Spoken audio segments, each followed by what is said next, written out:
Walt Disney very famously said, we don't make movies to make money, we make money to make more movies. And the two people I'm going to be in conversation with are both national awardees, are known for their good work.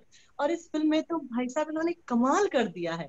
And that is the director Dibakar Banerjee and writer of the film Varun Grover. भाई बहुत बहुत बहुत मजा आया. ये जो दुनिया है, इस दुनिया में हम रह चुके हैं. वो जो एक western UP, Delhi, eastern UP, बात बात पे नाराजगी, पेट्रियार्की, सेक्सिज्म, औरत को छोटा समझना आदमी का, इस फिल्म में इतनी डिटेल्ड चीजें आपने डाली हैं कि वो आटा तो गूंद रहा है लेकिन वो नहीं चाहता कि वो बाहर जाके बोले कि रोटी भी वो बना रहा है, यू नो. पिंकी उसका नाम है, और फिल्म में जिस तरह से आपने पिंक कलर का इस्तेमाल किया है, दीवारों पे रंग पिंक है, and the man who looks very big and gorgeously huge, like a huge masculine figure, is very soft at heart, and the woman who actually comes across as a dainty pretty girl is so bold and so fiery at heart as a woman.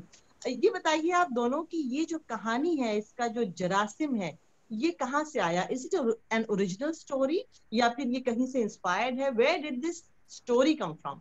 Dibakar? Varun. हाँ, नहीं, लेखक बताएंगे. So I met Dibakar, and Dibakar had this core idea of two people on the run, and a man and a woman, and kind of एक दुनिया से या कानून से भाग रहे हैं दोनों. और दोनों के अपने अपने कुछ इश्यूज हैं, और ये आइडिया था. यहाँ से हमने बात करनी शुरू की, but we were very sure right from the beginning that we want to set this story in today's India, and we we want to bring the many issues we see India around us, and not even issues, basically realities. They are issues for some people, but they are mostly realities for most. तो वो सच दिखाना चाहते थे जो हमारे आसपास है, हर रोज हम देखते हैं. और उस सच में ये दो जो दुनिया है, और दोनों दुनिया, जो एक सैंडी की दुनिया है, पिंकी की दुनिया है, उनके बीच का जो पावर स्ट्रगल है, एक तरह का एक क्लास का पावर स्ट्रगल एक अलग चल रहा है, जिसमें कि सैंडी एक दुनिया से है और पिंकी उस दुनिया में हिरार्की में नीचे आता है, क्योंकि पिंकी क्लास में उससे नीचे है, या उसके पास उतने पैसे नहीं है. और फिर एक पावर स्ट्रगल है, जो कि जिसको स्ट्रगल कहना भी असल में थोड़ा झूठ है. It is simply a power equation that exists. There is no struggle, there is barely any struggle, which is the man versus woman. Patriarchy is the oldest and the strongest religion of the world. बाकी सारे धर्म कहीं भी आप उनके सामने आप टिका नहीं सकते हैं. So जो पुरुष सत्ता है एक तरफ, और उसकी जो पावर इक्वेशन है वो भी इस फिल्म में है, और फिर क्लास की जो पावर इक्वेशन है वो भी इस फिल्म में. And we wanted to play in these corridors of these power equation and show. The idea was कि ये दोनों किरदार जो हैं, वो फिल्म जब तक अपने अंतिम पड़ाव पे पहुंचे, तब तक ये दोनों किरदार अपने दूसरी दुनिया के बारे में कुछ जान ले, थोड़ा सच जान ले. पूरा तो नहीं जान सकते हैं, वो प्रिविलेज वो कभी भी उनसे छूटेगा नहीं. पिंकी के पास जो मेल प्रिविलेज है, वो कभी वो कुछ भी करके छोड़ नहीं सकता है. वो थोड़ा सा अवेयर हो सकता है. सेम फॉर सैंडी, कि वो समझ सकती है कि क्या होता है क्लास का, लेकिन वो एक पॉइंट तक तो सिर्फ समझ सकती. So that was the idea, to go on this journey and explore these power equations. और इस पूरी कहानी को लिखने में कितना वक्त लगा वरुण? लिखने में देखिए, हमने 2015 में बातचीत शुरू की थी. 2016 में करीब हाँ, बहुत साल हो गए. देखिए, अभी याददाश्त अभी भी ठीक है, वरना तो मैं नहीं बता पाता ये जवाब.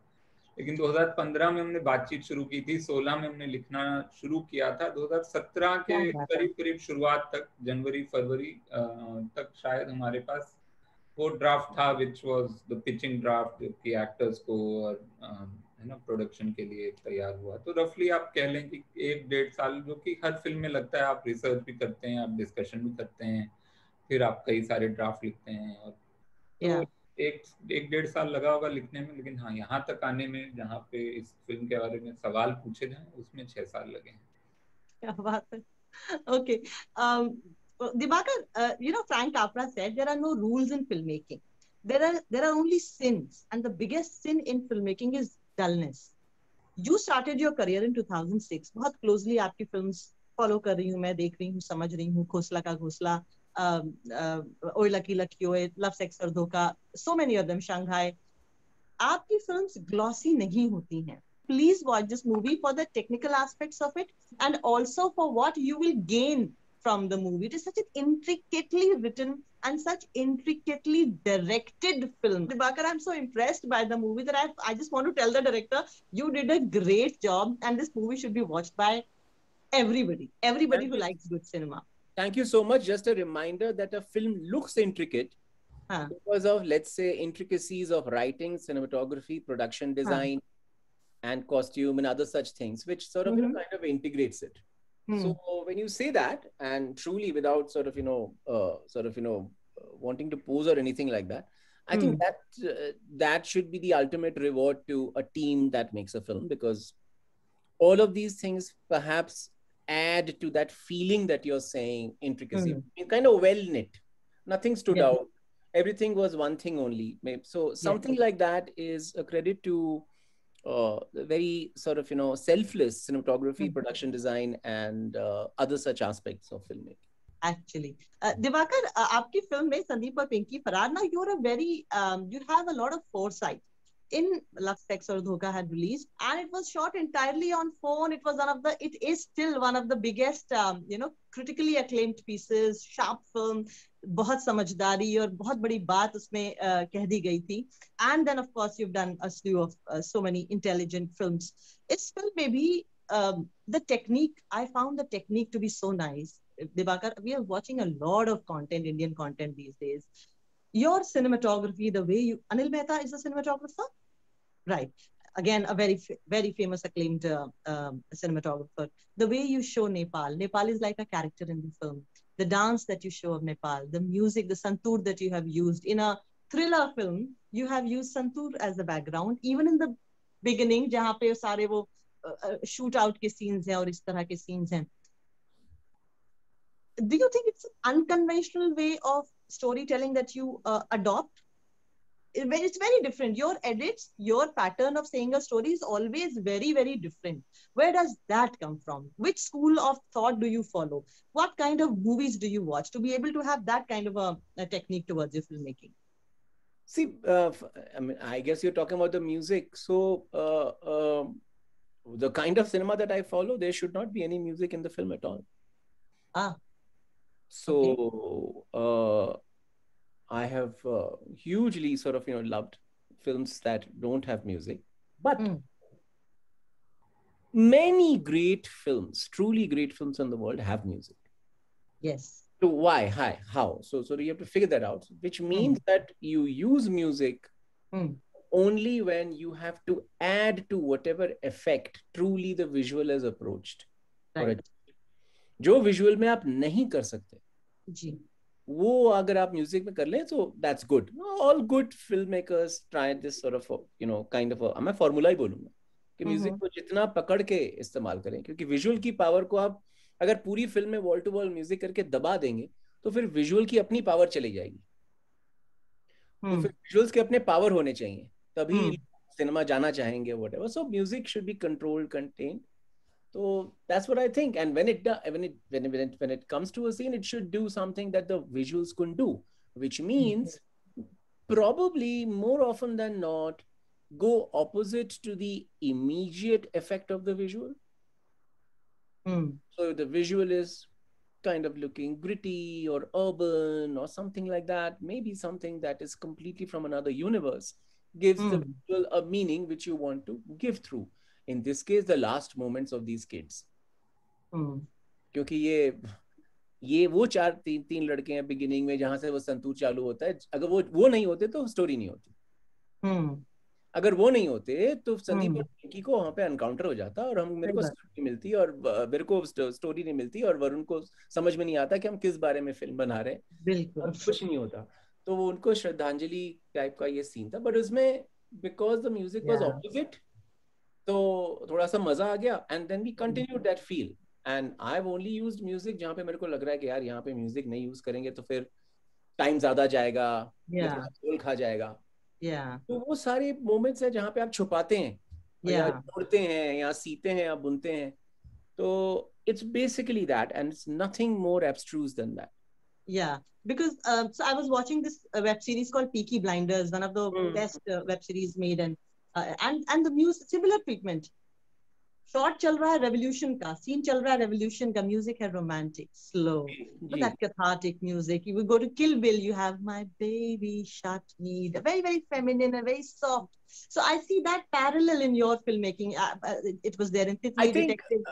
I think what you're seeing, the parallel is a kind of a love for contrasting modes, yes, to the same audiovisual frame, yes, so that you kind of sort of, you know, evoke something non-binary in the audience. Probably. Yes. Varun, आप जाने जाते हैं lyrics के लिए, gangs of Wasseypur, ओ वुमनिया, काला, then Newton, उड़ता Punjab, Raman Raghav, gangs of Wasseypur 1 and 2 both. काहे कलम नहीं पकड़े जी आप इस फिल्म के लिए? एक ही गाना था, और वो जैसा कि दिवाकर ने बोला, वो ऑलरेडी लिखा जा चुका था, कंपोज हो चुका था, and it was something which was not, I mean मैं कोशिश कर सकता था बट वो हो गया, तो उसके बाद फिर इस फिल्म में और कहीं भी मौका नहीं था गाना करने का. कन्वेंशनल रिलीज मेरे दिमाग में था कि हाँ एक कन्वेंशनल रिलीज होगी, जब होगी तो फिर वो एक, जैसा दिवाकर ने ओए लक्की में एक रिलीज सॉन्ग किया था, जो ओए लक्की, जो मतलब, या इवन खोसला का घोसला में भी एक किया गया था. तो मैं उस पे उम्मीद लगा के बैठा था कि एक कन्वेंशनल रिलीज होगी तो एक म्यूजिक वीडियो होगा, वो मैं लिख दूंगा, लेकिन वो हुआ नहीं. तो अमेज़न पे आ गए ऐसे बिना म्यूजिक वीडियो के. तो आपने सोन चिरैया लिखी, आपने मसान लिखी, आप IIT से पढ़े हुए आज. जी, सोन चिरैया के गाने लिखे थे मैंने, सॉरी फिल्म नहीं लिखी थी. okay. गाने भी आपने न जाने कब से लिख रहे हैं, और सारे गाने आपके उसमें एक टेक होता है, you know, from Newton to Udta Punjab. उसमें एक बात होती है, एक समाज की बात होती है, सिर्फ इश्क की बात नहीं होती है, समाज की बात होती है, गरीब की बात होती है, कास्ट की, बहुत सारे इश्यूज होते हैं जिसको आप दिल से, कलेजे से निकाल के सामने कलम पे रख देते हैं. What do you have to say about the world that you come from, Varun? IIT, UP, जहां जहां आप रहे, लखनऊ, क्या कितना लेकर आए आप उस दुनिया का, कितना कुछ अपने आर्ट और क्राफ्ट में लेकर आए? सिर्फ उस दुनिया का तो नहीं मैं कहूँगा, मैं मतलब आई लव जस्ट ऑब्जर्विंग, मेरा काम वही है. बाकी लिखता हूँ वो लिखना मजबूरी है, ऑब्जर्विंग या घूमना और लोगों से बात करना वो असली काम वो है मेरे ख्याल से. उसके बाद आप जो भी करते हैं, और जो अगर आर्ट आपको खुद को एक्सप्रेस करने की बीमारी है या ज़रूरत है, तो फिर आप मीडियम ढूंढते हैं कि कहाँ पे मैं अच्छा ये काम कर सकता हूँ, कहाँ पे ये मुकम्मल हो सकता है, ये जो रास्ता, जो भी मेरे अंदर कहने की ज़रूरत है. वहाँ से वो मीडियम मुझे एक गानों का मिला, एक फिल्म राइटिंग का मिला, में मतलब सेक्रेड गेम्स भी लिखने को मिला. तो ये सारी चीजें जो हैं, यहाँ पे अगर मैं अपना वर्ल्ड व्यू ही ना लाऊं तो मैं फिर कर क्या रहा हूँ. मैं वर्ल्ड व्यू के लिए ही यहाँ आया हूँ कि मेरा एक वर्ल्ड व्यू है जो मैं शेयर करना चाहता हूँ, और वो of course it is possible also because of many privileges I have had in India. मतलब एक्सीडेंट ऑफ बर्थ और बहुत सारी चीजें हैं जिसकी वजह से मैं यहाँ पहुंचा हूँ. लेकिन अब यहाँ पहुंचा हूँ तो I don't want to just talk about stuff जो सब बात कर रहे हैं, या जो सब जानते हैं. बात तो ठीक है, वो मैं भी शायद वही कर रहा हूँ, पर एक इंडिविजुअल पर्सनल पर्सपेक्टिव आ जाए वो जरूरी मुझे लगता है. और अगर ऑथेंटिसिटी आपको लानी है, जो कि अपने आप में एक एस्थेटिक है, मेरा मानना है कि, और इनफैक्ट आज के समय में मुझे लगता है ऑथेंटिसिटी से बड़ा एस्थेटिक कुछ नहीं है.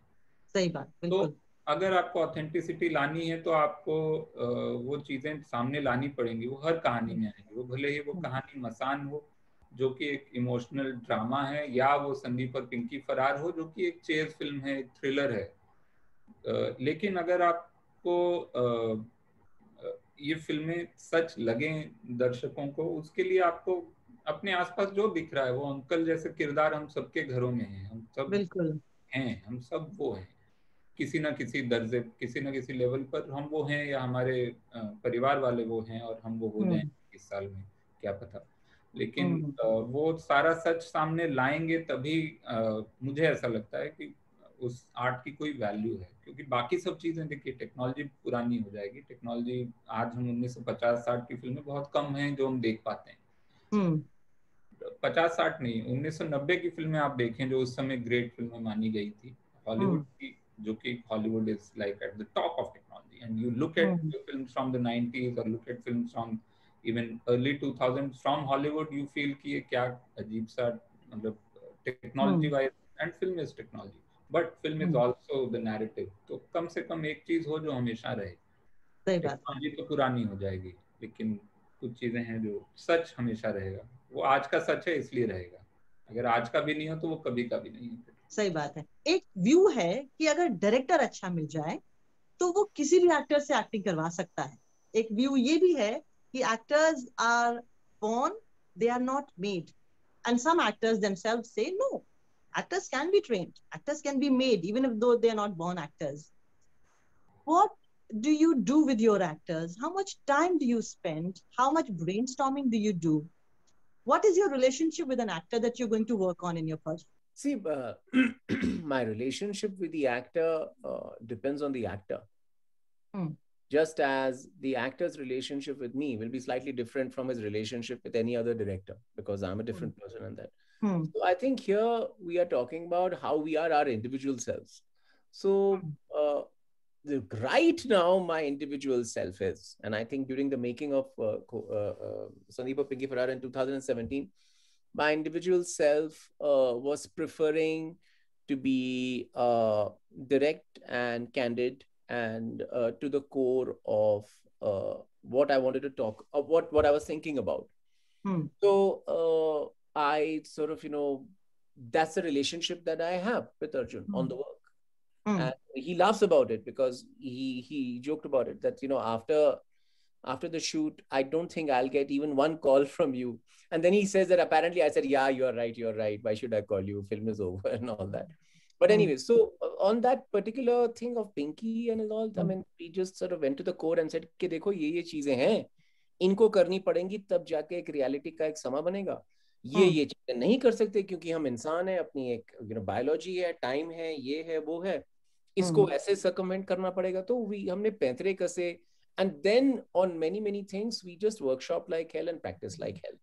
Because हमें पता था अब अर्जुन किसी भी एक्टर से अच्छी एक्टिंग करा लें, ये थोड़ी मतलब एक कॉन्वर्सेशन में ये अच्छी चीजें होती हैं कि हाँ हम कर लेंगे और ऐसे कर लेंगे, लेकिन रियल लाइफ कॉन्वर्सेशन नहीं होती. रियल लाइफ होती है कॉन्सिक्वेंसेस के, यार ऐसा हुआ, अब यहाँ पे है, अभी क्या करना है, ये तुम्हारे सामने चॉइस है. And at that point, we had a choice of actors. And Adi said, Arjun seems to be the guy who I can guarantee you, because I know sort of, where he is currently, that he is the guy who is dying to jump out of his comfort zone. Okay. Absolutely dying to jump out of his comfort, genuinely. And he'll go for it. So he assured me that much I know, he'll go for it. Rest, you and sort of Arjun meet and figure it out. So Arjun and I met, and that's how it happened, because he was in a list that we already had. So that's how it started. And after that, if Arjun sort of, hadn't given himself into the role or the workshopping or the preparation, and I think he was sort of, taking this as some kind of sort of, I don't know. I mean, I think he was looking at this as a very interesting boot camp in his head also. He was enjoying it. He was into it. So I think it's a matter of timing. He was wanting to do something like this. I was around, the material was around. So we sort of, make a lot of things sound as if they were direct results of huge agency.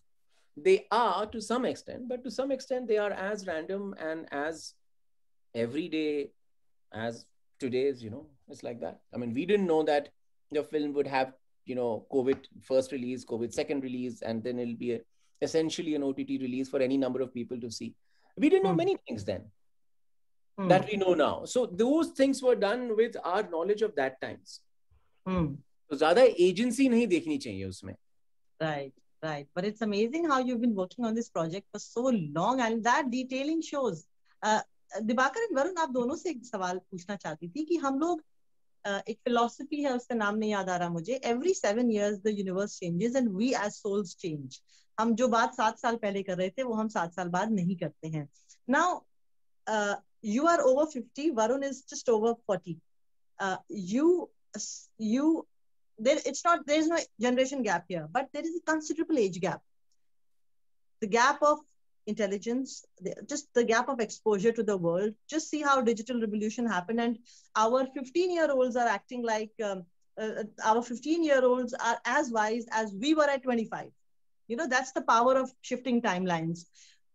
When you sit with a writer who belongs to a different, probably 10 years younger than you, or 10 years older than you, or 20 years younger than you, do you see a confluence of different viewpoints? Do you see that happening? अच्छा, पहले ये over 50 क्या है बताओ मैं. Listen, I'm telling you, I'll own up to 48. उसके आगे एक कदम नहीं जाऊंगा. 48 पे मेरी हाँ है, मैं वहां पे खत्म कर रहा हूँ. ठीक है, इसके ऊपर नहीं जाऊंगा. ठीक है, अभी तुम वरुण पे आ जाओ. ठीक है.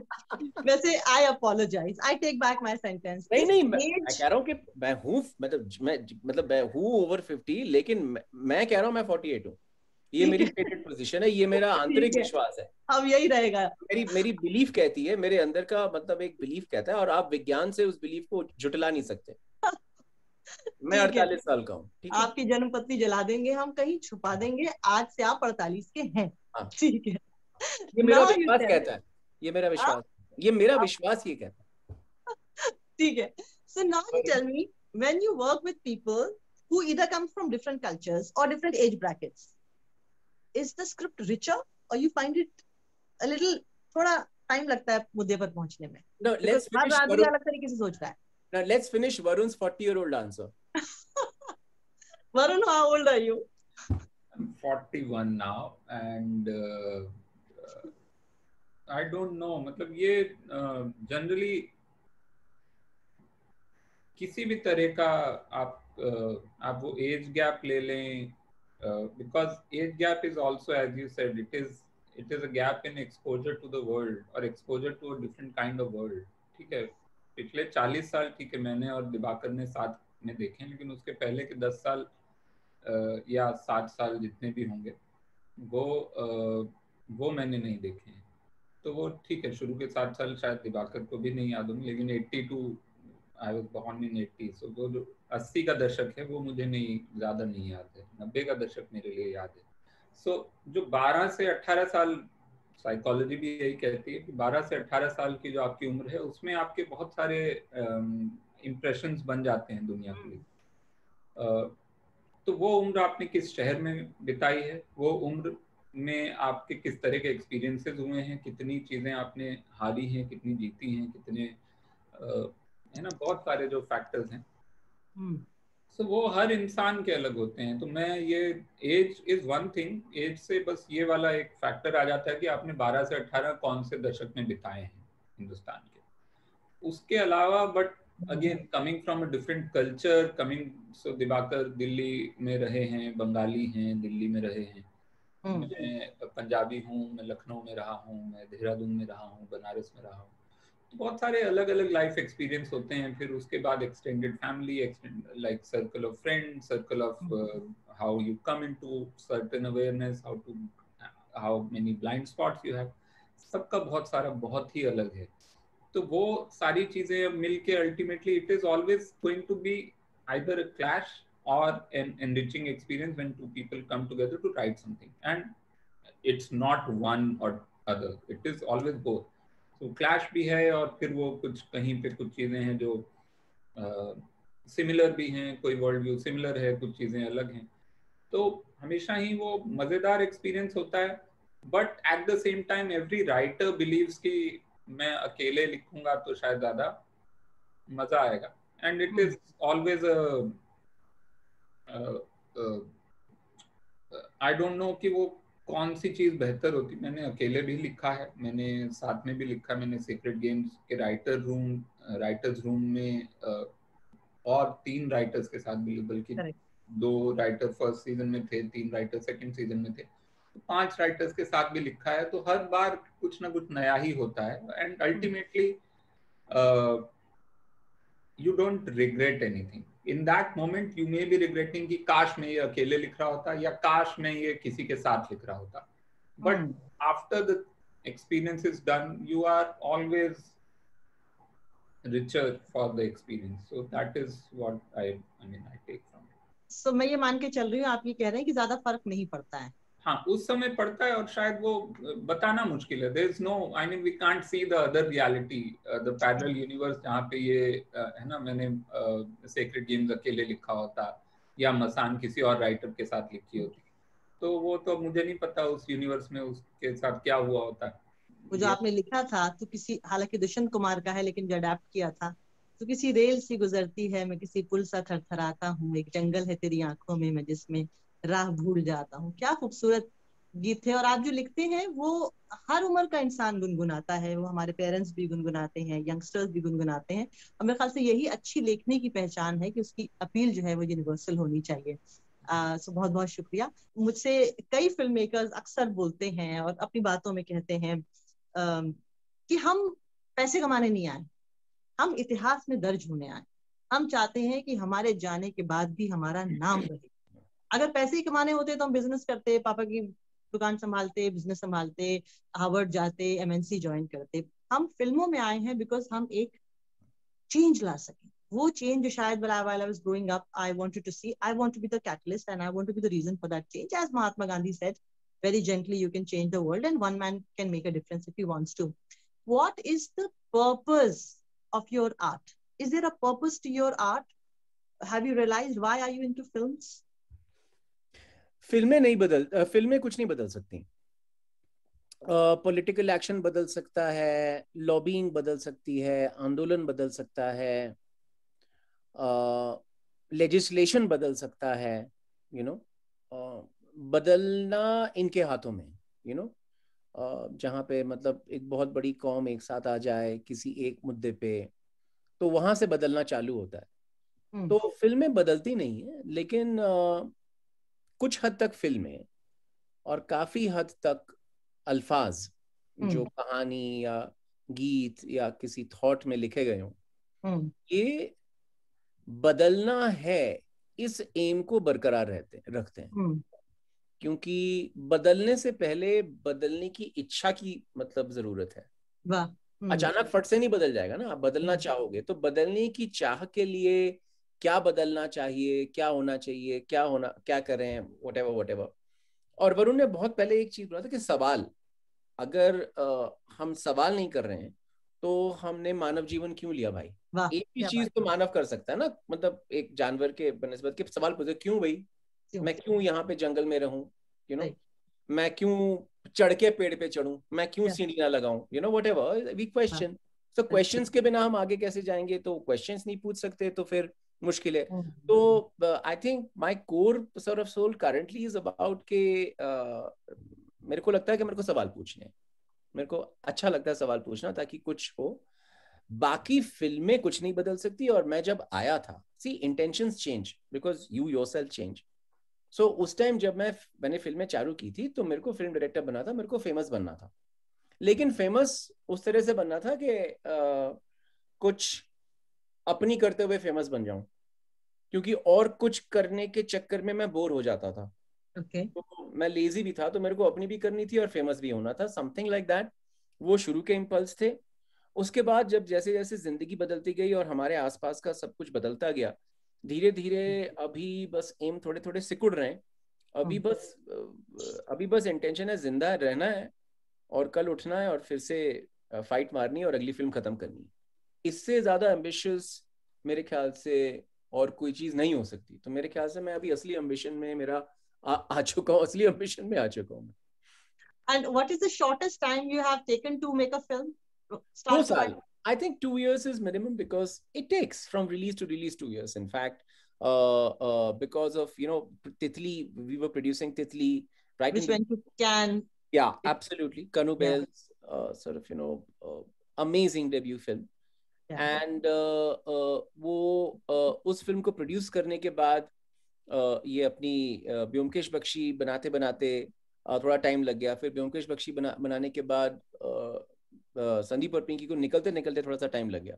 वरना 2 साल तो लगते ही लगते हैं. 2 साल। वरुण, आपको कोई फिल्म शुरू से लेके एंड तक लिखने में कितना वक्त लगता है? म्यूट था, हाँ सॉरी म्यूट था वो। हाँ तो 1 साल तो चाय पीने लगे थे आप? चाय पी रहे थे आप? क्या कर रहे थे? मैं बैटरी बंद हो रही थी लैपटॉप की, तो मैं अच्छा। चार्जर एक्सटेंशन कॉर्ड लेने गया था। और कोई चारा नहीं है, जब 48-year-old डायरेक्टर जब रेमिनिस्सेंस करता है तो 41-year-old राइटर चाय ही ढूंढता है। ये रूल है, एक दिन तुम्हारा भी आएगा। Good one. चाय नहीं पीता मैंने, 2014 से चाय छोड़ दी है। क्यों तो भाई? वाराणसी वाले चाय कैसे छोड़ सकते हैं? इंजीनियरिंग स्टूडेंट चाय कैसे छोड़ सकता है? नहीं वो 2014 में कुछ हुआ था तो मैंने बदल चाय छोड़ दिया। अच्छा। तो 1 साल लगता है करीब करीब। बाकी उसके बाद अब स्क्रिप्ट पे भी डिपेंड करता है। जैसे मसान हमने 2012 में लिखनी शुरू की थी, लेकिन अच्छा ड्राफ्ट मतलब 2014 के शुरुआत तक। रिसर्च कई बार ज्यादा लग जाती है, उस समय और कुछ कर भी नहीं रहे थे तो बड़े आराम आराम से हम लोग घूम घूम के बनारस जाके, इसमें भी इनफैक्ट संदीप और पिंकी फरार में भी हम लोग 2 बार उत्तराखंड गए और वहाँ पे हमारे कुछ दोस्त हैं उनके पास रुके थे। और generally but it was more of a writing retreat than a research trip. मतलब रिसर्च बस हो रही थी, पहाड़ हैं आसपास और वहाँ के जो लोग हैं उनसे थोड़ी बहुत बातचीत हो जाती थी। तो इसमें भी 1-1.5 साल लगा था हमको, 1.5 साल करीब करीब पूरी एक अच्छी स्क्रिप्ट तैयार करने में। पर हर स्क्रिप्ट की अलग एक जर्नी होती है, किस्मत होती है कोई। वैसे लखनऊ, आप लखनऊ में इतने साल रहे हैं, मैं उस हर शहर की भी एक कैफियत होती है। हम अपने कॉलेज से निकलते थे तो एक रिक्शे वाले बहुत 20-25 साल से बैठा करते थे बाहर, तो हम उससे कहते थे भैया हजरतगंज ले चलेंगे। बोला बीबी अभी सो रहे हैं, आधे घंटे बाद आइएगा। तो हर शहर की कैफियत होती है। आप बताइए कि आप या वाराणसी या लखनऊ या जहां आप रहे हैं उसकी कोई एक दिलचस्प किस्सा सुनाइए वरुण। अच्छा, तो देखिए दोनों ही शहरों का, बनारस और लखनऊ कहा भी जाता है कि एक शहर की सुबह बहुत सुंदर है बनारस की, और अवध की शाम, लखनऊ की शाम बहुत सुंदर है। लेकिन उसके अलावा मुझे लगता है जो लखनऊ से और बनारस से मुझे मिला है वो ये कि लोग अपनी जिंदगी के बारे में बात करने से शर्माते नहीं हैं। स्ट्रेंजर से घर में पता नहीं उतनी बात करते हैं नहीं करते हैं अपने इमोशंस के बारे में, लेकिन अपने जो एक्सपीरियंसेस हैं, अपना जो दिन है वो उसके बारे में वो बात करना चाहते हैं। तो आप किसी से भी बात करें, और ये बनारस में थोड़ा लखनऊ से ज़्यादा है कि बनारस में आप कहीं भी बैठ जाएं, आप किसी भी चाय की दुकान पे चले जाएं, आप गुलाब जामुन खाने के लिए किसी ठेले पे चले जाएं, आप लस्सी की दुकान पे चले जाएं, आप ठंडाई के वो जो भांग की दुकान है और ठंडाई की दुकान है वहाँ चले जाएं, वो इंसान जो है बड़े अपनत्व से आपसे पेश आएगा, बड़े डिटेल में आपको आप जो पूछेंगे वो बताएगा। और उससे 2 चीजें होती हैं। एक तो आपको लगता है कि आप जो सोच रहे हैं दुनिया के बारे में वो सिर्फ आप अकेले नहीं सोच रहे हैं, बहुत वाह सारे क्या लोग बात। वैसी चीजें सोचते हैं। आपको आपका अकेलापन थोड़ा सा कम होता है एज अ राइटर, क्योंकि राइटर होना दुनिया का सबसे अकेला डरावना काम है, मुझे ऐसा लगता है।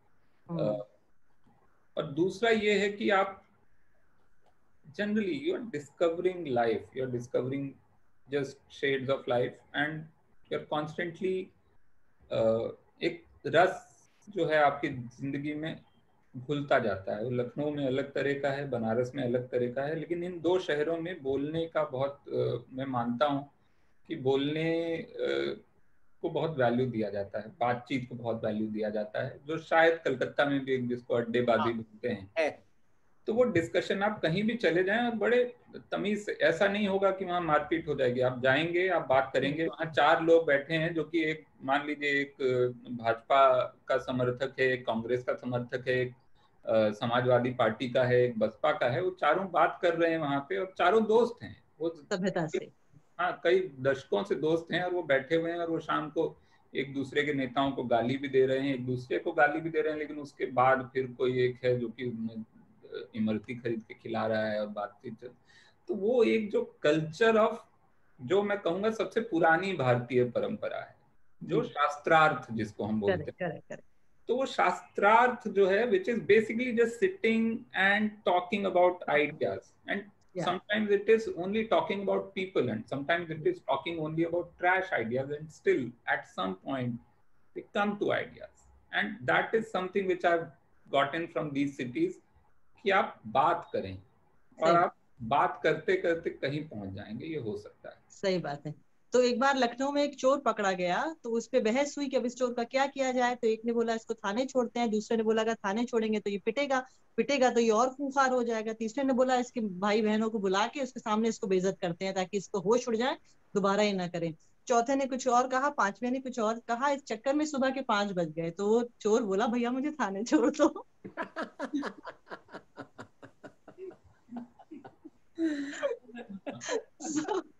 So that is a sabhya bahas, the way it should happen. Okay. Divakar, when we were growing up now in UP and Delhi particularly, especially in the 90s, Bengali literature and Bengali culture and the Bengali films, if you have not watched Satyajit Ray's films, you would have seen the worst caricature of the Bengali culture. Har aadmi o pronounce karta hai har cheez mein. People thought that औरतें बहुत strong होती हैं, बेचारे आदमियों को जोरू का गुलाम बना देती हैं. So these are some stereotypes that people have of other cultures if they are not acquainted with that culture. Tell me something nice about Bengal that we might not know of. किताबें. मेरे बचपन में मतलब मैं 5-6 साल का जैसे ही हुआ, मेरे बर्थडे के टाइम पे, दुर्गा पूजा के टाइम पे, किसी और के बर्थडे के टाइम पे, स्कूल में किसी चीज में फर्स्ट आ गया था उसके टाइम पे, कोई गिफ्ट हो, कोई सरप्राइज हो, कोई बर्थडे गिफ्ट हो, कोई पूजा हो, कुछ हो, गिफ्ट में किताबें आती थी बस. तो बच्चों के लिए बहुत सी किताबें होती है, और बच्चों के लिए और प्री टीन्स के लिए तो 70s 80s और मेरे पहले 60s और 50s में, 40s 50s 50s 60s में जितने भी बंगाली मतलब बड़े हुए हैं, उनको बचपन में पढ़ने को बड़ी मजेदार चीजें मिली, क्योंकि हमारा शिशु साहित्य जो है, बंगला का जो शिशु साहित्य है और जो किशोर साहित्य है वो बहुत स्ट्रांग है था. तो मेरे को वो चीज मतलब मैं actually I am lucky because मैं तो Bengali by accident of birth हूं ना. मकरंद देशपांडे की तरह मैंने भी एप्लीकेशन थोड़ी दिया था, एक्सीडेंट ऑफ बर्थ है कि मैं आ गया वहां पे. तो बंगाली फैमिली में आ गया, तो उस एक्सीडेंट ऑफ बर्थ का आई एम वेरी सॉरी शुक्रगुजार हूँ. और साथ ही साथ और उसके अलावा क्योंकि मैं दिल्ली में था इसलिए मेरे आसपास के सारे दोस्त पंजाबी थे. कि मैं डीटीसी बस में सफर करता था इसलिए मेरे को हरियाणवी समझ में आती थी, क्योंकि सारे कंडक्टर ड्राइवर या सड़कों पे हरियाणवी एक जो कौम थी दिल्ली में काफी स्ट्रांग थी, उनकी भाषा बहुत स्ट्रांग थी, उनका जोक, उनका ह्यूमर बहुत स्ट्रांग था. तो इन सब के इन्फ्लुएंस में ही बड़ा हुआ था. दिवाकर, वरुण, आप दोनों बहुत कमाल के आर्टिस्ट हैं, और न सिर्फ आर्टिस्ट हैं, you are artist with a purpose. You have brought a lot of things to the table, to the world, to the universe of art and culture and filmmaking. Thank you so much, and keep doing the good work you're doing. With the note again that everybody who's watching it, please watch Sandeep or Pinky Farrar. You'll be surprised. You'll be happy to watch this. It's so much worth your time. It's a great film to watch. आप दोनों का बहुत शुक्रिया. Thank you. बहुत बहुत शुक्रिया.